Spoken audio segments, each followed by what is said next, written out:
Bonjour tout le monde, cette fois-ci on va présenter un cours en design d'environnement et ça sera sur une scénographie d'une exposition de photographie ethnographique pour la période du protectorat français au Maroc de 1912 jusqu'à 1956.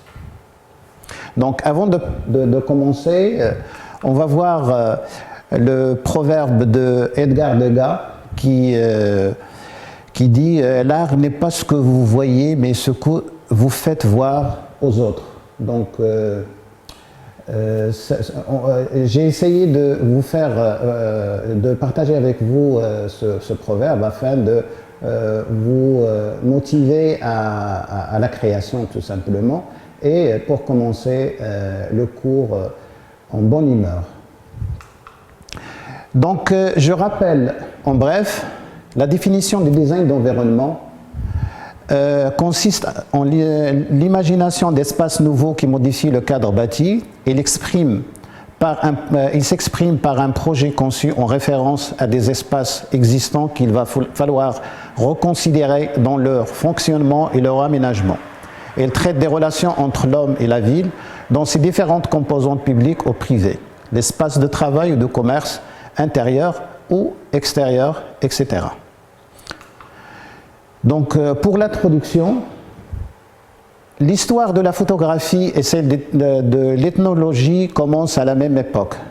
Quelques dates dont la coïncidence est frappante montrent que ces deux pratiques sont apparues puis se sont affirmées dans une deuxième moitié du XIXe siècle.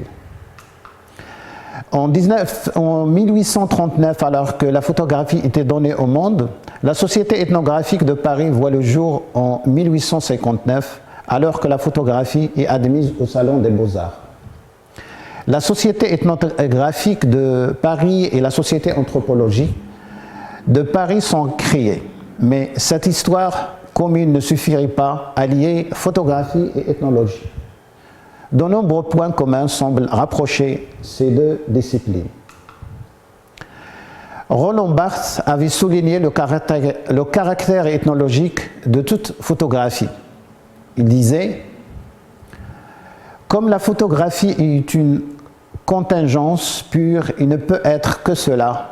Il livre tout de suite ces détails qui font le matériau même du savoir ethnologique. » Donc, l'énoncé du cours. Après le voyage de Delacroix au Maroc en 1830, qui a prouvé très tôt l'imaginaire des orientalistes et le succès de la première exposition coloniale indienne en 1886 à Londres, le Maroc a connu la pratique de la photographie anthropologique en 1860. Pendant la période du protectorat français, un nombre important des officiers militaires, des médecins, des professeurs étrangers, etc., se sont mis à cette discipline afin de combler le vide. On peut citer Flandrin, Schell, Soudan, Bossug, Blanco, Lémontant, Trompette, Cotenson, Fouet, Jean Gézer, Léon et Lévy, Léon et fils qui viendront après, Pierre Grébert, Schmitt, frère, Flix, Michel Nachef, Karl Imingen, etc. Donc la liste est longue et donc on a beau vous proposer ce nombre d'artistes et de photographes afin que vous puissiez avoir et exploiter le maximum ce genre d'archives photographique. Par la création d'une scénographie lucide, veuillez préparer une petite exposition démonstrative de 5 photographes de votre choix, voir les noms en haut, représentés par 5 photographies, format carte postale, sans oublier la préparation du texte de présentation et l'affiche, etc. C'est-à-dire tout ce qui va avec la préparation d'une scénographie d'une exposition. Le lieu proposé, ce sera la salle des professeurs de votre lycée. On passe, mais on va définir le mot ethnographie, parce qu'il faut insister justement sur ce genre de mots pour mieux voir et savoir aussi les contraintes et les côtés instructifs des notions. Donc, on va définir l'ethnographie comme il a été défini dans Larousse, étude descriptive des activités dans un groupe humain déterminé, technique, matérielle, organisation sociale, croyances religieuses, mode de transmission des instruments de travail, d'exploitation du sol, structure de la parenté. Donc le travail demandé, ce sera l'analyse par écrit des images, des diapositives du 26 au 37 en les comparant. Bien sûr, il faut travailler tout ce qui est matière, tout ce qui est éléments qui se trouvent à l'intérieur ou qui sont prescrits dans les photographies. Pour la réalisation graphique, en vous basant sur vos idées et en exploitant les images des diapositives du 25 au 55, proposez des recherches d'un nouveau design de scénographie pour l'installation d'une scénographie originale d'une exposition de photos thématiques. Choisissez une de vos recherches et représentez-la en perspective, en plan et en 3D en utilisant les techniques de votre choix. Donc, petit c. Justifiez par écrit le choix de la démarche et de votre travail. Donc, petit 3, pour choisir les photos, veuillez consulter ces sites-là. Donc, ce sont des sites spécialisés et vous pouvez approfondir vos recherches et vous pouvez aussi c'est-à-dire garder ces liens pour approfondir plus le travail. Donc les données à respecter, l'analyse sur format A4, les recherches graphiques sur format A3, l'argumentation sur format A4, la perspective sur une feuille constant de format A3, présentation de l'ensemble du travail sur deux feuilles de format A3. Donc l'évaluation, ça sera sur la pertinence et l'analyse comparative, 4 points, l'originalité de la recherche proposée, 5 points, rendu en perspective, 6 points, argumentation, 3 points, présentation et respect des données, 2 points, et le tout, ça sera sur 20 points. La définition de la scénographie, donc on a défini tout à l'heure l'ethnologie, donc et comme on va s'appuyer surtout sur le travail pratique de la scénographie, donc on peut définir la scénographie comme le terme scénographe regroupe des différentes définitions très variées, mais pouvant être regroupées en 3 catégories. Donc on va essayer de simplifier cette démarche-là afin que vous puissiez chez vous approfondir plus les recherches et exploiter le plus de temps et le plus d'ouvrages et de références. Donc les types de scénographes, le premier, les scénographes de spectacle qui mettent en espace un spectacle ou une manifestation particulière, la signification européenne est très proche du dramaturge comme notion. 2. Les scénographes d'équipement qui conçoivent un lieu destiné à accueillir des spectacles ou manifestations diverses. 3. Les scénographes d'exposition qui interviennent dans le domaine du musée et des expositions. 4. Scénographes reconnus et réformateurs de l'espace scénique. Aux États-Unis, par contre, la signification est encore différente. Il regroupe comme terme générique les différents créateurs, que ce soit créateurs de décors, créateurs de costumes ou éclairagistes ou concepteurs son. À noter que quelques scénographes cumulent plusieurs spécialisations, mais ils sont très rares. Le langage de la scénographie devra mettre l'accent sur, premièrement, le projet de l'exposition. Deuxièmement, une communication par l'espace. C'est primordial.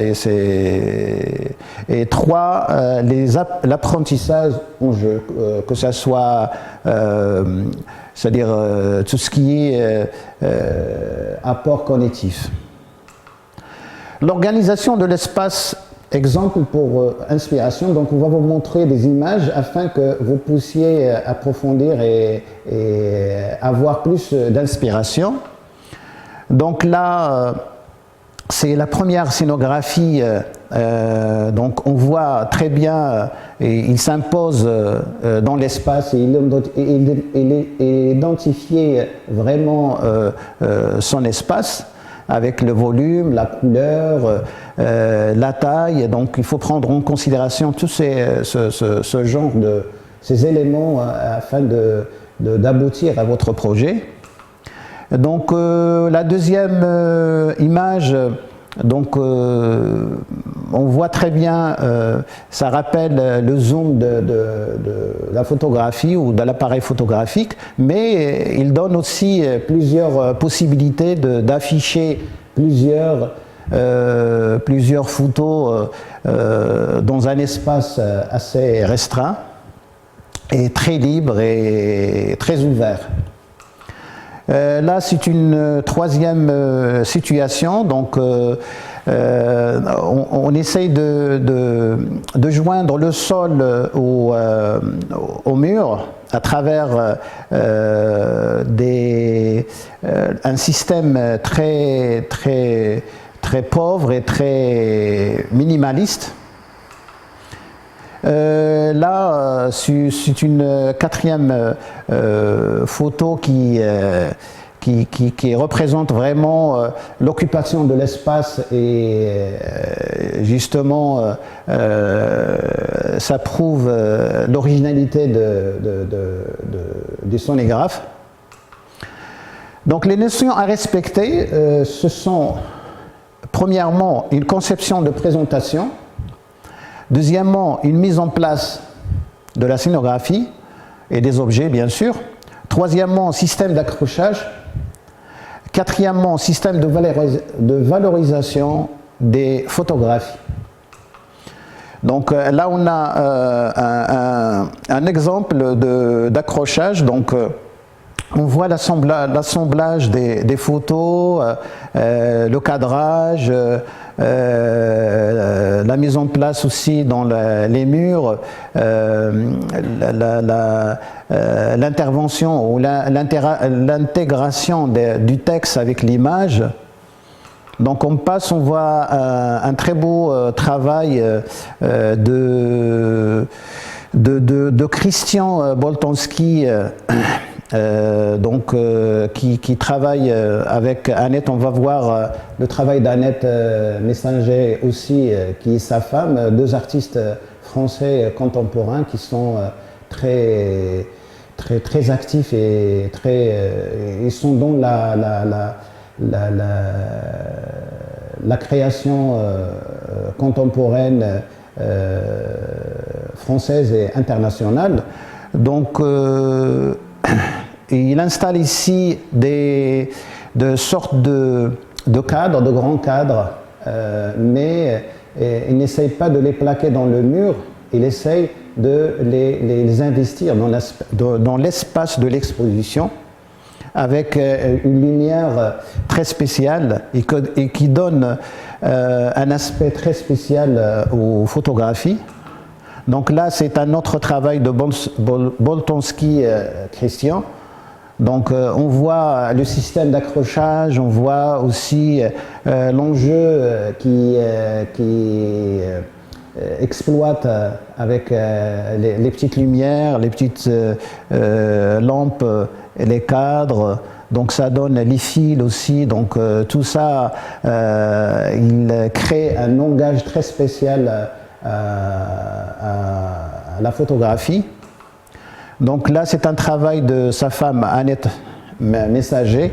Donc on peut voir qu'on peut tout rassembler comme on vous propose de travailler sur l'espace de la salle des profs, donc on peut tout rassembler dans un petit coin, et comme le travail qu'a fait Annette Messager. Donc c'est une solution aussi, mais je vous donne aussi ces exemples, c'est pour s'inspirer, mais pas faire pareil. Donc là, c'est une porte-brochure qu'on peut aussi l'exploiter dans un espace très restreint comme une salle de prof. Donc on sait très bien que les salles des profs, la plupart c'est des salles de passage, c'est des salles pour des petites réunions, c'est des salles pour un petit nombre de personnes. Donc on peut aussi travailler sur cette notion aussi. Donc on peut carrément travailler sur la légèreté du matériau, la légèreté des photos pour exposer les photos de cette façon-là. Donc là, vous avez plusieurs possibilités pour les exploiter et pour donner un travail très original. Donc là, l'inspiration thématique, on va essayer de faire vite. Pour l'inspiration thématique, il y a les activités, par exemple, royales, les propagandes de l'armée coloniale, les débuts de l'architecture et l'urbanisme au Maroc, ou la classification de conservation du patrimoine architectural local. On peut aussi trouver les types des indigènes, les costumes des indigènes, les bijoux des indigènes, les scènes d'intérieur, ou la musique tribale des indigènes, ou la foire et jeux et distractions chez les indigènes. Donc je vais essayer de passer très vite les photos. Donc ce sont des photos à exploiter et prendre en considération. C'est des traces d'archives, c'est des traces de l'histoire. Donc là, c'est des images de propagande étrangère. Là aussi, c'est la même chose.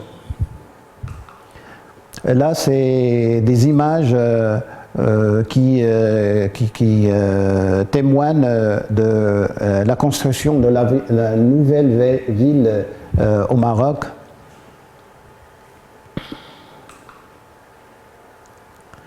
Donc le style architectural très spécial et très marqué des années 20. Là, c'est la valorisation du patrimoine local, et c'est des types de scènes marocaines. Là, c'est des types marocains mais tribales